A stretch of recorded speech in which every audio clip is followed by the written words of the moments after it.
جب ماں باپ اپنی اولاد کے لیے دعا کرتے ہیں نا تو زمین اور آسمان کے درمیان کے سارے پردے ہٹ جاتے ہیں اور خدا فوراً دعا سنتا ہے۔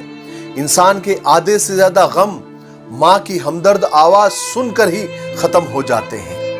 جو باپ کی قدر کرے وہ کبھی غریب نہیں ہوتا، اور جس نے ماں کی قدر کر لی وہ کبھی بدنصیب نہیں ہوتا۔ ماں کی آواز سکون دیتی ہے، چاہے وہ فون پر ہی کیوں نہ ہو۔ لبوں پر اس کے کبھی بد دعا نہیں ہوتی۔ بس ایک ماں ہے جو کبھی خفا نہیں ہوتی۔ کاش ہو سکتی قبول میری دعا کچھ اس طرح، ماں کے نام میں پیار کی شدت ہے جس طرح۔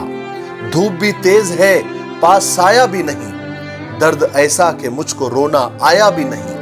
اس کے سوا چاہا نہ میں نے کسی کو اتنا، مگر یہ سچ ہے کہ ماں کے جیسا رب نے دوسرا بنایا بھی نہیں۔